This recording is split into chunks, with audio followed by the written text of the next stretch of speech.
Ya, PSSI bongkar hubungan Sinteyong dan Elkan Bagat. Peluang timnas Indonesia tetap terbuka. Dan timnas Indonesia resmi cetak sejarah. Sore ini, timnas Vietnam, Malaysia, dan Thailand bakal iri nih. Ya, PSSI sikapi ucapan Justin Hubner soal pemain keturunan yang kini kejar peluang bela timnas Indonesia. Simak selengkapnya hanya di Kamus Bola bersama saya untuk Anda.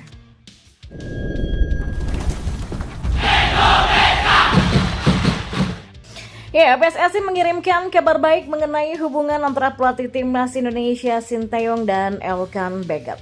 Hal tersebut diungkapkan oleh anggota Komite Eksekutif PSSI Arya Sinulinga.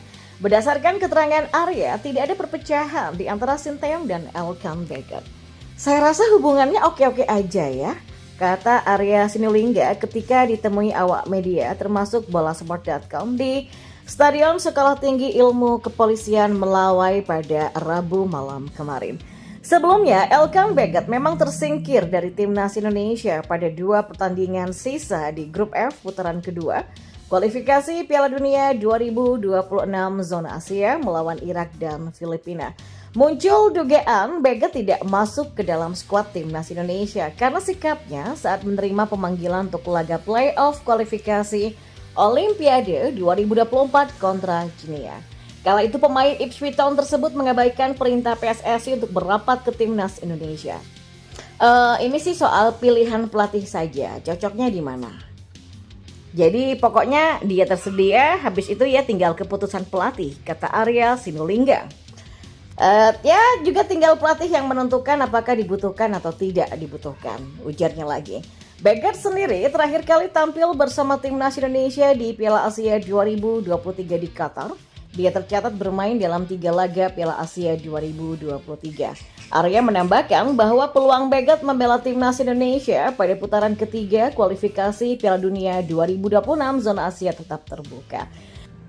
Dan seperti diketahui, timnas Indonesia melangkah ke putaran ketiga dengan status runner-up grup F putaran kedua, kualifikasi Piala Dunia 2026 zona Asia. Dari 6 pertandingan, Rizky Ridho dan kawan-kawan sudah menorehkan 10 poin. Pada 2 pertandingan terakhir di grup F, timnas Indonesia mencatatkan 1 kekalahan dan sekali kemenangan. Skuad Garuda dibekuk 0-2 oleh Irak di Stadion Utama Gelora Bung Karno, Senayan, Jakarta pada Kamis 6 Juli lalu. Kemudian mereka sukses membungkam Filipina dengan skor 2-0 juga di Gelora Bung Karno pada Selasa 11 Juni. Ya, setelah FIFA mengumumkan ranking FIFA terbaru pada sore ini, AFC akan melakukan pembagian pot drawing babak ketiga kualifikasi Piala Dunia 2026 zona Asia pada sore ini juga.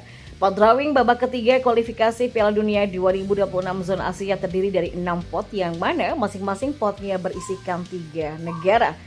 Berhubung berada di pot rendah, timnas Indonesia akan menempati pot paling buncit yakni pot ke-6. Timnas Indonesia menempati pot 6 bersama 2 negara lain yakni Korea Utara dan juga Kuwait. Berhubung satu pot, timnas Indonesia tidak akan satu grup dengan Korea Utara dan Kuwait, dan sesuai dengan regulasi, timnas Indonesia akan satu grup dengan penghuni pot 1, 2, 3, 4, dan 5. Dan berikut adalah prediksi pembagian pot drawing babak ketiga kualifikasi Piala Dunia 2026 zona Asia yang akan diumumkan pada sore ini. Di pot pertama ada Jepang, di peringkat ke-17, ada Iran di peringkat ke-20, dan ada Korea Selatan di peringkat ke-22. Lalu di pot kedua ada Australia dengan peringkat 23, Qatar di peringkat ke-35, dan Irak di peringkat ke-55. Di pot 3 sendiri ada Arab Saudi di peringkat ke-57, Uzbekistan di peringkat ke-62, dan Yordania ada di peringkat ke-68. Di pot keempat ada Uni Emirat dengan peringkat 69, Oman 76, dan Bahrain di peringkat ke-82.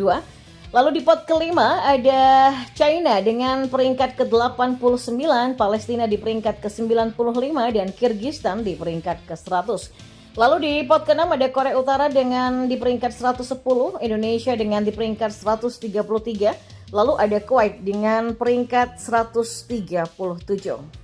Ya, PSSI menyikapi ucapan Justin Hubner soal pemain keturunan yang kini berupaya mengejar peluang membela timnas Indonesia. Hal tersebut diungkapkan oleh anggota Komite Eksekutif PSSI Arya Sinulinga Menurut Arya Sinulinga, wajar jika para pemain keturunan mulai tertarik untuk dinaturalisasi demi bisa berseragam timnas Indonesia. Pasalnya, pencapaian timnas Indonesia saat ini terus membaik. Dan yang terbaru, timnas Indonesia sukses lolos ke putaran ketiga kualifikasi Piala Dunia 2026 zona Asia. Rencananya, putaran ketiga kualifikasi Piala Dunia 2026 zona Asia akan dihelat pada 5 September 2024 sampai 10 Juni 2025 nanti. Drawing pembagian grup putaran ketiga ini dijadwalkan berlangsung pada 27 Juni 2024 di Kuala Lumpur, Malaysia. Di putaran ketiga nanti, 18 negara peserta akan terbagi ke dalam 3 grup yang masing-masing dihuni oleh 6 tim. Oh ya, nggak apa-apa juga. Dulu nggak mau, sekarang mau. Artinya rasa nasionalismenya dia tinggi juga kan, kata Arya. Rasa kebanggaan dia tinggi sekali pastinya. Artinya sekarang kan pemain naturalisasi pun, pemain diaspora kita ini pun sudah bangga ya bisa main di Indonesia. Nah, itu satu poin yang penting. Bangga dia sekarang memperkuat timnas Indonesia, kata Arya lagi. Diakui Arya Sinulinga, PSSI saat ini masih berburu pemain keturunan guna menambah kekuatan skuad Garuda. Belakangan, nama Kevin Dix dan Ole Romeni santer dikaitkan tengah didekati oleh PSSI. Kini, Kevin Dix yang berposisi sebagai bek tengah tercatat berseragam FC Copenhagen. Dan selama membela FC Copenhagen sejak Juli 2021, pemain kelahiran Belanda ini tampil dalam 126 laga dengan koleksi 11 gol dan 16 assist. Sementara, Ole Romeni yang beroperasi di lini depan saat ini memperkuat FC Utrecht. Digait FC Utrecht pada Juli 2023, pemain berusia 23 tahun ini sudah tampil dalam 18 laga dengan torehan 1 gol. Biasanya kan kami komunikasikan dulu, komunikasi sudah dilakukan, tapi proses administrasi masih belum dilakukan. Jadi ya memang pembicaraan sudah dilakukan, masih jauh lah, tetapi kami butuhkan ya. Ujarnya, beberapa waktu yang lalu Justin Hubner sempat menyindir pendirian para pemain keturunan yang goyah usai melihat pencapaian timnas Indonesia. Sebelumnya tidak ada satupun orang yang mau bermain untuk Indonesia, kata Justin Hubner di story akun Instagram pribadinya pada Jumat 14 Juni kemarin. Sekarang mereka melihat kami tampil baik dan ingin bergabung. Ya, orang lucu, sambung pemain kelahiran Belanda itu.